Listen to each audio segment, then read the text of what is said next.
Curse breaker. I didn't leave because I was ungrateful. I left because survival started challenging my beliefs. I honor my ancestors by choosing myself, by refusing to pass down pain disguised as tradition. I learned that love does not require self betrayal, and loyalty should never cost me my breath. This is not rebellion, this is restoration. I am the pause in the pattern, the soft no that became a sacred yes. The one who learned that guilt is not a birthright, that self love isn't narcissism, and healing is not a betrayal. I'm welcoming the conversations where boundaries are holy. Freedom is inherited forward, and breaking cycles is the bravest form of love. Welcome to Breaking the Curse. This season is about awareness. The moment you realize that healing is no longer optional. We'll talk about generational cycles, boundaries, spirituality beyond religion, and the discipline it takes to choose yourself daily. This is where the work begins. Before we begin, take a deep breath. Not the shallow one you use to survive, the one that reminds your body you are still here. This space wasn't created for perfection. It was created for truth, for unlearning, for the courage it takes to choose yourself after generations of silence. Here, healing is not rushed, grief is not hidden, softness is not weakness. You are allowed to arrive as you are, unfinished, becoming, and human. This moment is yours. This is Breaking the Curse, and I'm your host, Susie. There is a quiet grief that comes with realizing you were taught to survive instead of choose, to endure instead of direct, to carry what wasn't yours instead of asking, what do I actually want? Today, we're talking about power. Not the loud kind, not the controlling kind, but the deeply rooted power that comes from knowing you have agency over your life. Because one of the core requirements for happiness is the belief that you have some control over your own story. And when you feel powerless, happiness feels out of reach. Feeling powerless doesn't mean you're weak. It means you've been overwhelmed, overexhausted, or over-responsible for way too long.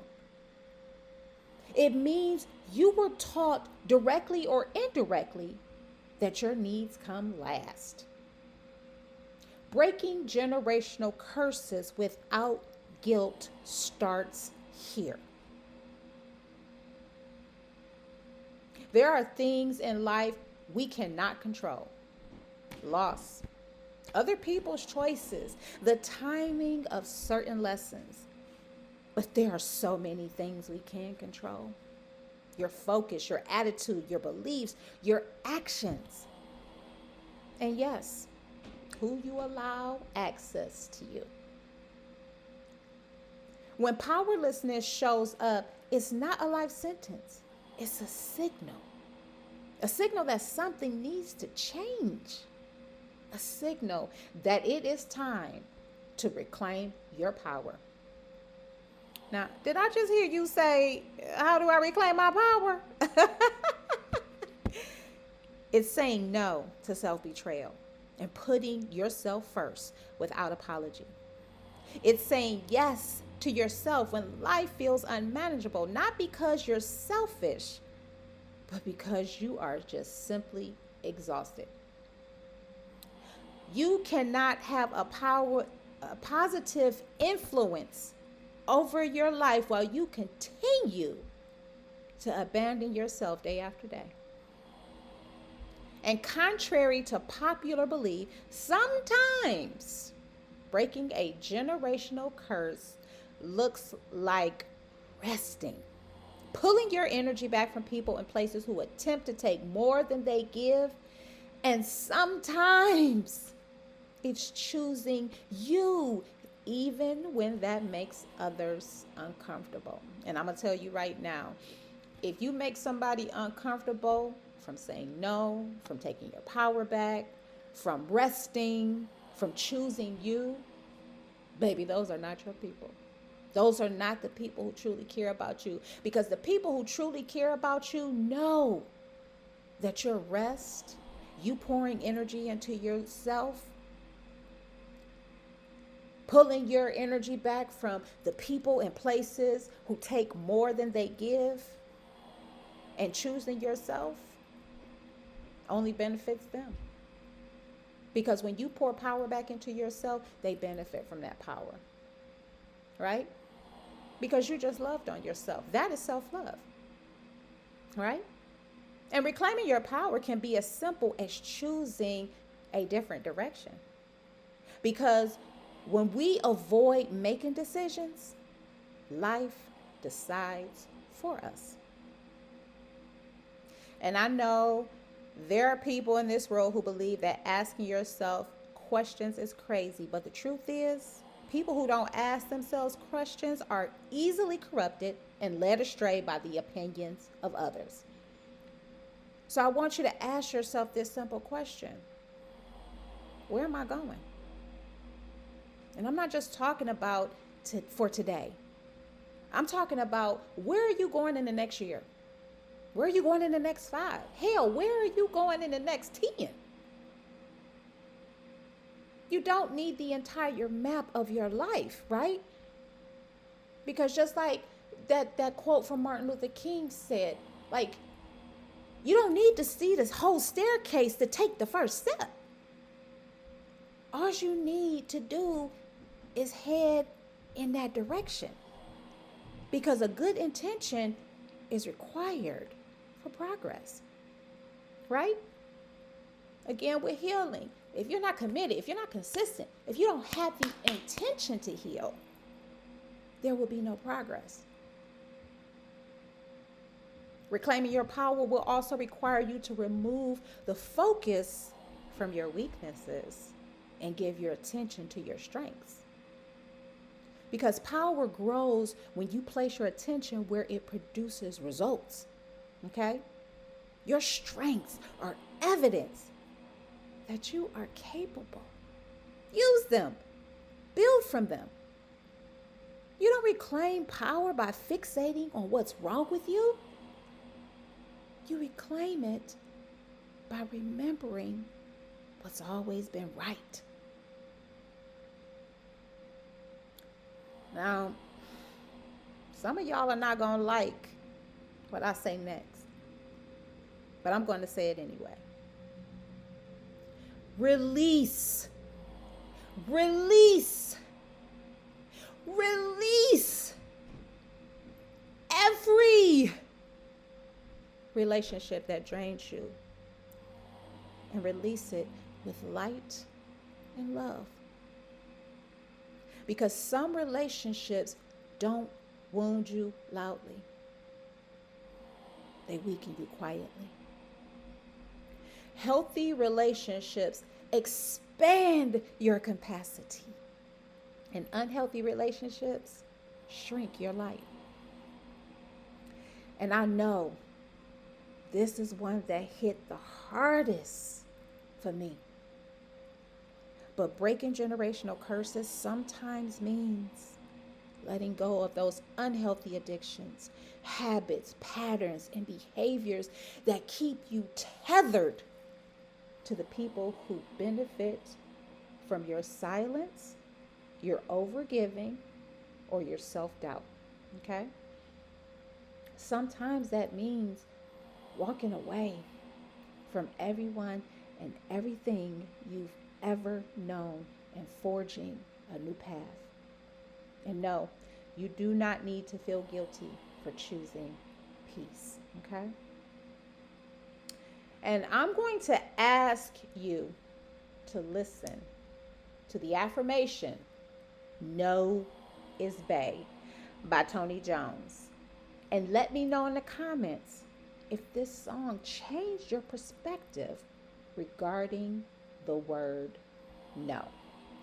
This is actually I listen to a lot of Tony Jones, and I encourage you to actually go and listen to her album. So the Noah's Bay is on Affirmations for a Grown Ass Woman. And then she has another one that is I see me self mantras. Here, let me because I don't want to be, I love her, but all of her albums are basically affirmations and positive affirmations, and she's speaking over herself. I see me mantras, right? And then the third one is me versus every me, right? Excuse me. When I was in creative writing, I wrote a short story, you might want to call it. Maybe it's a long prose, but it was basically called The War Within. Maybe I'll share it on maybe one of these podcasts. I'll share it. I do have to do a little tweaking to it, but it's basically there. We're not out here warring with nobody but ourselves, right? And so a lot of times when we're reclaiming our power, it's going to require us to be firm, solid, and learning to enjoy the benefits that come from an honest no. Because, we have, when your power is taken away, it's because you have said yes to things you really want to say no to, right? And I can only speak for myself, but as a Pisces, I am good for this, right? I'll be like, oh yeah, I'll make plans. And then I'll be like, nope, I ain't doing it. I am not doing it. And I was made to feel guilty, right? There was a lot of guilt and shame placed upon me because I would say no. And now where I am now, it's like, I don't care. I am not responsible for your feelings when it comes to me protecting my peace, when it comes to me saying no, okay, about stuff that I know that I do not have the energy for, okay? I don't. It's the same thing with, like my work environment. There are some flight attendants, baby, and I love this for them because I know that check is gorgeous. And no matter how many times I be like, you know what? I want that gorgeous check too. I can't do it. Excuse me, I can't do it. I'm not going to do it. You know why? Because I need at least 3 days to pour back into myself after a 4-day trip, after a 3-day trip, after a 5-day trip, right? Because some of these trips are like 4 legs, 3 legs, 2 legs. Sometimes you don't have a sit. You don't have time to eat, right? You're going. Right? And yes, you get rest in the hotel, but sometimes you only have minimal rest, 11 hours, 12 hours, right? Dealing with shuttles, you get there late. You got to eat. You got to shower. You got to sleep, right? And I try to at least get my 8 hours so that I can be at my best productive wise, right? I know me. This is what healing allows you to do. It allows you to remember, right? To learn who you are. And to be okay with saying no. And if you feel powerless, the chances are your energy is being spent everywhere except where it matters. Before this healing journey, I would take no and rejection personal, right? But no and rejection is not, or no is not rejection, it's redirection. Just like rejection is not rejection, it's redirection, right? It's a no to that. It's a no to that person. It's a no, not right now, right? But every no, every honest no, I should say. Because when you are saying no honestly to others, you are saying yes to your truth and you, right? And so every honest no creates space for the curation of a healthy relationship with yourself and others. And a more aligned yes to yourself provides pleasure and clarity to your priorities, right? And like I said, it is none of your concern how others react to your no. Because your no will always be offensive to those who benefited from your self-abandonment, right? Because when you would yes, yes, yes, you were people pleasing, right? You were abandoning yourself. You were betraying yourself. So yeah, when you start standing up to people and start saying no, it's going to hurt some people. People are going to take offense to it. Well, that's none of your business though. Because that yes is reclaiming your power and healing, and reclaiming your power is synonymous with healing. And because you can't heal overnight, your power isn't built overnight. So the same way that I told y'all in the previous episode to be gentle with yourself, be kind with yourself, when you're reclaiming your power, when you're healing. Because reclaiming your power and healing, it requires cultivation. It requires reading self-improvement books, books on self-love, books on reclaiming your power. It requires reflection, purchasing workbooks and journals, journaling, right? It requires intentional healing, right? And what does it mean to be intentional? To, when you're healing, saying no to that drink, quitting unhealthy habits, throwing out them cigarettes. I'm telling y'all, I used to throw away packs of cigarettes all the time before I actually quit. And I would go back in the garbage and dig. I always tell people that, quitting smoking weed and drinking, that was like the easiest thing for me. Like I go ahead and give up drinking and weed in a heartbeat.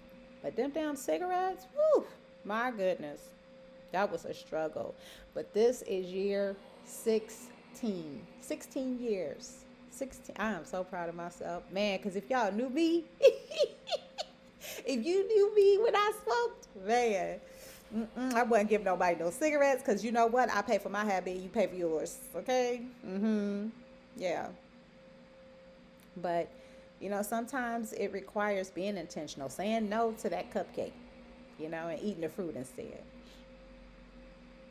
Saying no to the meat and adding more vegetables. Healing is a holistic thing. That's why I said healing is not a trend, it's a lifestyle. Because it's the whole of you. It's mentally, emotionally, spiritually, physically, relationally, and financially, right? And the relationship I'm talking about is the relationship with you. Because the relationship you have with yourself is going to dictate the relationship you have with others. Because when you love yourself, when you reclaim your power, and when you heal, that no is effortless. It's effortless.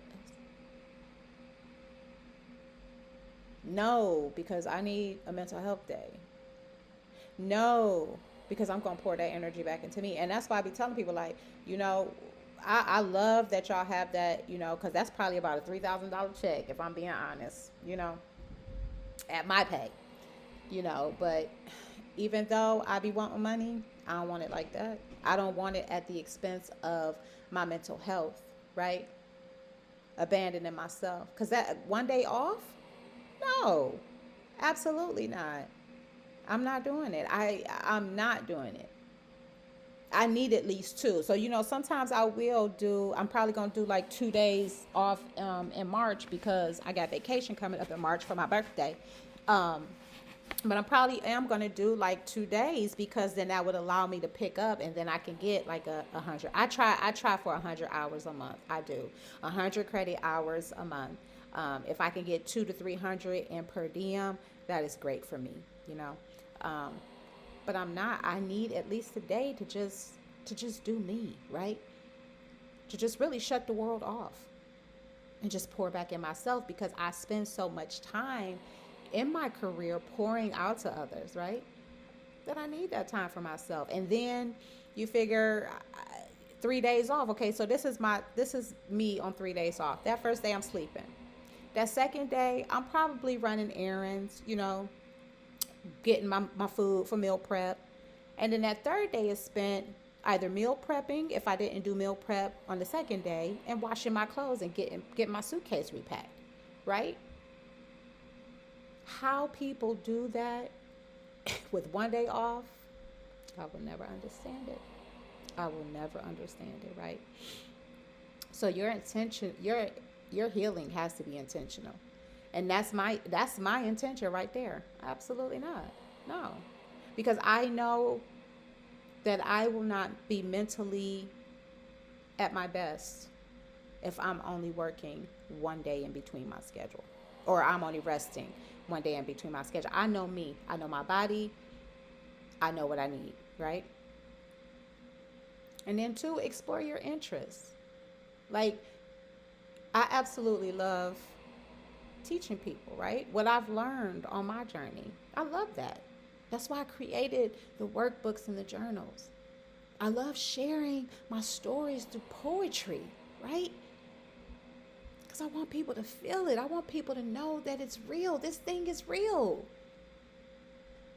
It is real, right? And if you're feeling powerless, I want you to ask yourself, what do I need to feel in control of my life again? And then take one small step in that direction, right? What I've learned on my journey and what I tell others, who get frustrated about the actions of others, for one, I think the greatest thing that gives me peace, that gave me peace on this journey was knowing that everybody's not going to think like me, right? Everybody doesn't want to heal. Everybody doesn't want to hold tightly, right, to their morals, values, their integrity. So I can't get mad or upset when other people be who they are, right? Because that's not me. Just because I wouldn't do it, that don't mean that they shouldn't do it, right? We all have our own set of morals and values and integrity that we weigh our life by, right? And just because I put myself to a higher standard, I can't expect others to do it either. And I think that gave me the greatest sense of peace, right? Because then I was controlling my controllables, right? Because when we try to control the uncontrollables, it drains us of our power, right? We are actually, in a sense, giving our power away because we're so focused on trying, right, to control others. We're trying to control the past. We're trying to control the outcomes of our life. And we have absolutely no control over that. So I had to ask myself, why am I exerting my energy in that direction? Right? And to reclaim your power is to learn.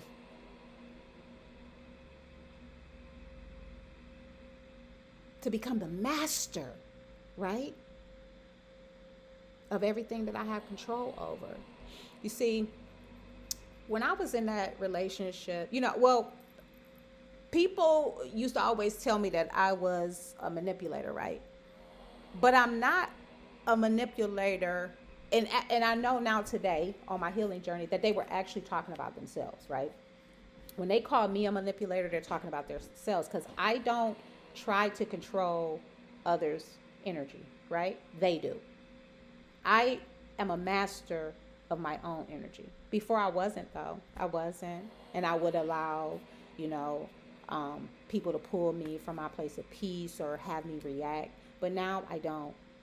And that pisses a lot of people off, because now they can't get up under my skin, right? And I actually, I've said this before, I'll say it again. I probably have written a poem on it, that, hell, I'm probably diabolical for that, right? Because I take pleasure now in knowing that you can't have power over my energy. I have that power. I have become a master of my actions, my thoughts, my reactions.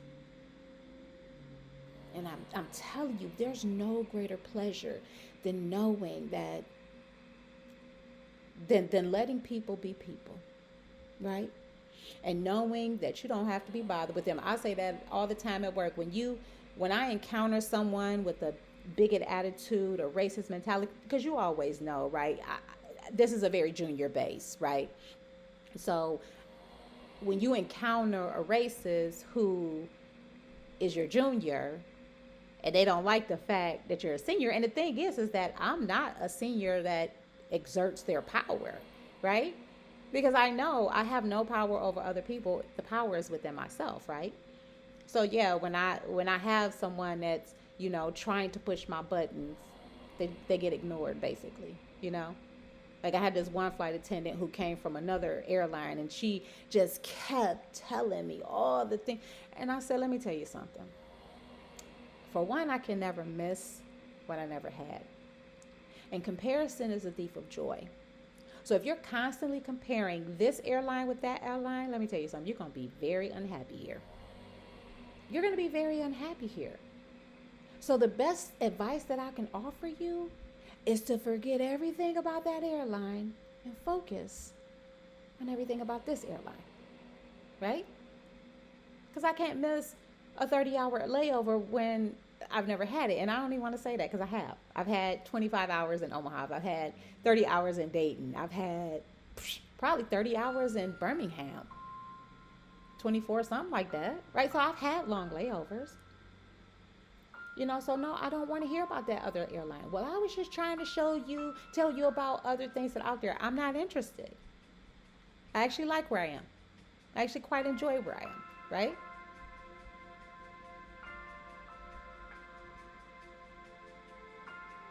And I think that is the greatest feeling ever, is letting people be people and you be you. And realizing that I only want to be aligned with people who take accountability, take responsibility, and who are working toward healing intentionally. And that's it, right? So I want to end with this one. Reclaiming your power means honoring your progress, okay? Because there is so much power and joy in focusing on everything you've accomplished on your journey of healing, no matter how small it may appear to you, right? And it's funny too, because it may appear small to you, but it may be large, right? Internally. Because we don't know. We've never done this healing thing, so how can you judge it? And why would you judge it?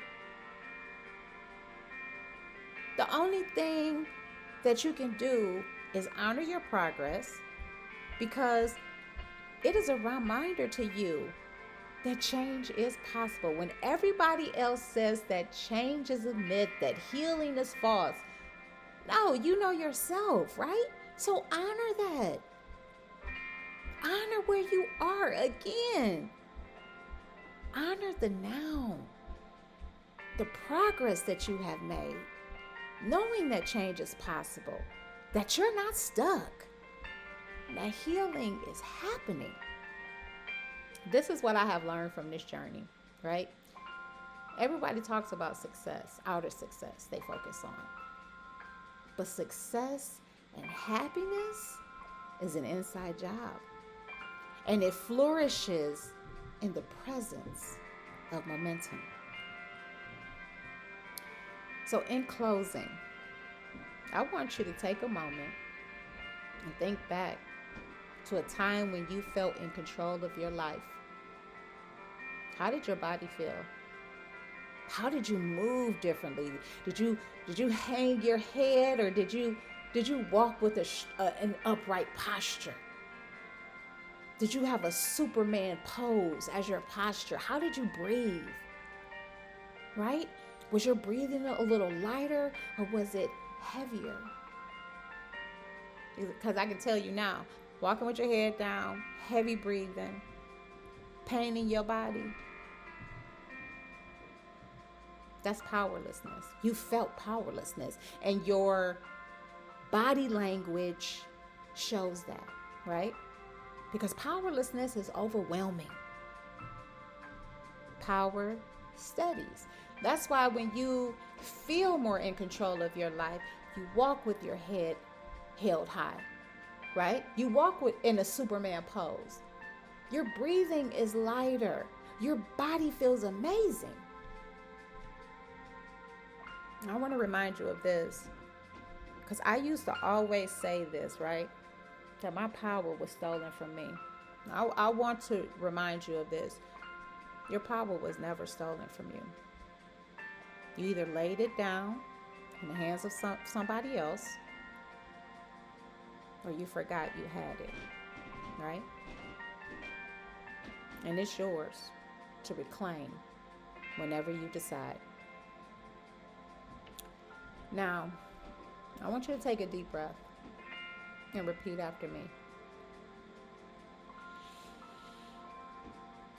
I am allowed to choose myself without guilt.